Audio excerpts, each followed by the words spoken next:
Brilliance Audio presents Sweet Bliss by Jennifer Bardsley, performed by Reba Burr and Scott Merriman.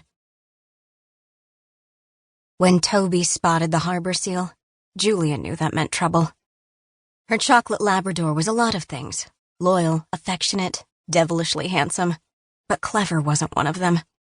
Over the past 6 months of their relationship, Julia had cursed his pedigree on more than one occasion. If there were just a smidgen of shelter mutt in him, maybe he'd be smarter. Now, her adorably clueless puppy was swimming into open waters, and all Julia could do was scream at the top of her lungs. "Toby, come back!" Julia cupped her hands around her mouth and shouted so loud her throat hurt. Harper Landing's dog park was triangular, with 2 fences and 1 fully exposed entrance to Puget Sound.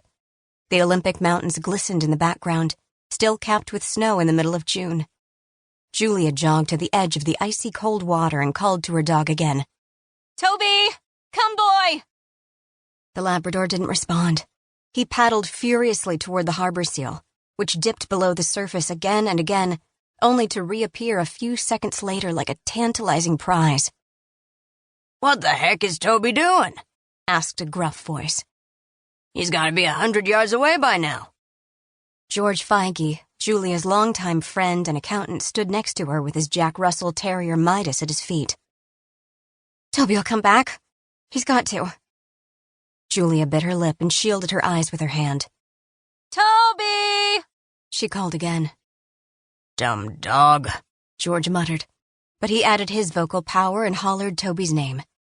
Soon there was a small crowd of people standing on the rocky beach, shouting and praying for Toby's return.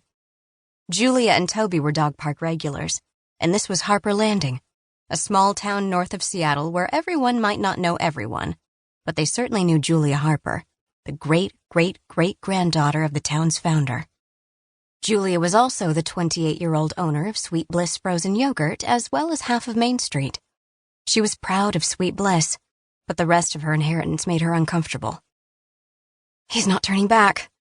Julia tugged at her long blonde hair. "Toby looks awfully tired. If he swims any farther, he might not have the strength to return."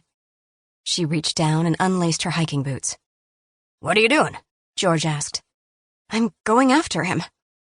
Julia yanked a shoelace out of its eyelet. "But you'll freeze to death."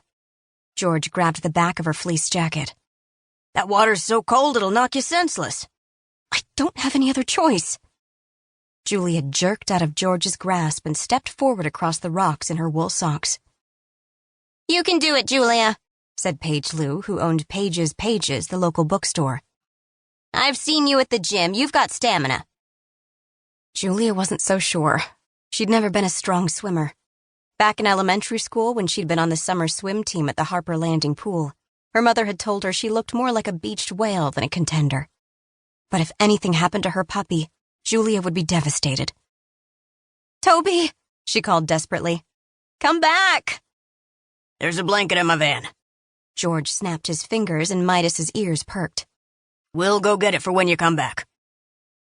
The other people in the crowd continued shouting Toby's name. The harbor seal was gone now, and Toby paddled in circles trying to find him. Julia knew her best friend was disoriented, and that every second mattered. But stepping into the icy water made her gasp. It felt like all the blood in her body stopped pumping, and her feet, ankles, knees, and now thighs were numb. Could she do this? Brave the elements to save her dog's life? Julia took a deep breath and prepared to surface dive, just like during her days on the swim team. "Stop!" commanded a firm voice. When Julia didn't respond, an ear-piercing whistle made her spin around.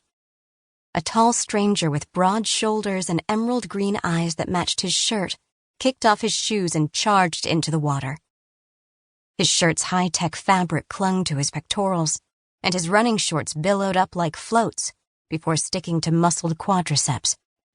The stranger slipped his fingers into his mouth and whistled again. "Toby!" he shouted. "Here, boy." Julia's eyes drifted from the man's dark brown hair, damp with sweat, out to the horizon, where her dog paddled for his life. Toby whipped his head backward and gazed at the shore. He yelped and changed course, swimming back to the beach.